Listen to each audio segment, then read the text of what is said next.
নমস্কাৰ আপোনালোকৰ বাবে মই লৈ আহিছোঁ আজি ব্ৰহ্মপুত্ৰ নদীৰ ওপৰত নিৰ্মাণ হৈ থকা বগীবিল দলঙৰ ওপৰত হয় বগীবিল দলঙৰ ওপৰত এই দলংখনৰ বিষয়ে কিছু কথা আপোনালোকৰ জ্ঞাতাৰ্থে জনাই দিব বিচাৰোঁ। এই দলংখন হৈছে 4.49 কিলোমিটাৰ। এই দলংখন ভাৰতবৰ্ষৰ চতুৰ্থখন বৃহত্তম বা দীৰ্ঘতম নদীৰ ওপৰত থকা দলং। এই দলংখনে ধেমাজি জিলা আৰু ডিব্ৰুগড় জিলাক সংযোগ কৰিছে। এই জিলাখনৰ জৰিয়তে ধেমাজি লখিমপুৰবাসীৰ যি দীৰ্ঘদিনীয়া সমস্যা এই সমস্যা নাইকিয়া হ'ব হয়। যাতায়াতৰ আৰু ৰেল লাইনৰ জৰিয়তে এই ব্যৱস্থা কৰা হৈছে। আমি ধেমাজি জিলাৰ বাসীয়ে বহিৰাজ্যৰ বা বহিৰ্জিলাসমূহৰ লগত সংযোগৰ অধিক সুবিধা কৰিব।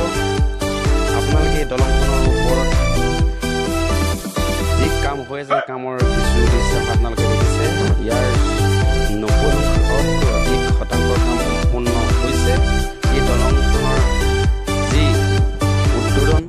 উদ্বোধন কৰিব 25 ছেপ্টেম্বৰ তাৰিখে। সেয়েহে আমি সকলো ৰাজ্যবাসী আমি বৰ্তমান সময়ত বহু সুখী যে এই যি সমস্যাসমূহ আমাৰ নাইকিয়া হ'বলৈ গৈ আছে।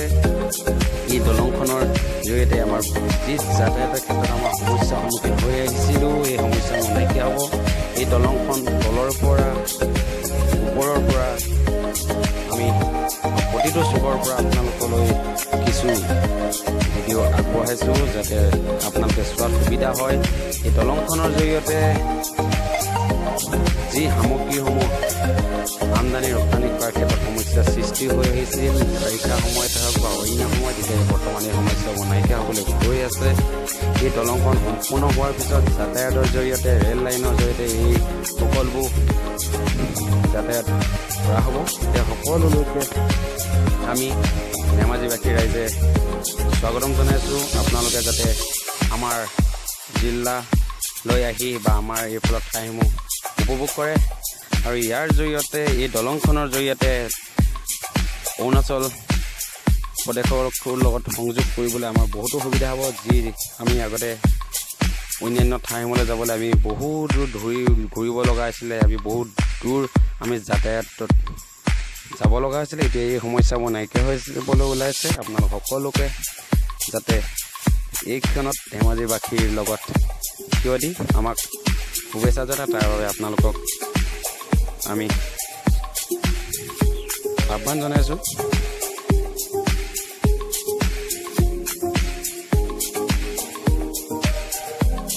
এয়া আপোনালোকৰ বাবে আমি প্ৰতিটো পুনৰ পৰা কিছু দৃশ্যাংশ ল'বলৈ চেষ্টা কৰিছোঁ। এয়া আপোনালোকে দেখিছে কিনাৰৰ পৰা দলংখন দেখিবলৈ কেনেকুৱা লাগে। এয়া আপোনালোকে দেখিছে যে দূৰৰ পৰা দলংখনৰ এক মনোমোহা দৃশ্য। এয়া পানীৰ লগতে দলংখন কেনেদৰে দেখে এয়া আপোনালোকে দেখিছে। এয়া মাত্ৰ মই ভিডিঅ'টো প্ৰস্তুত কৰিছোঁ আপোনালোকৰ বাবে।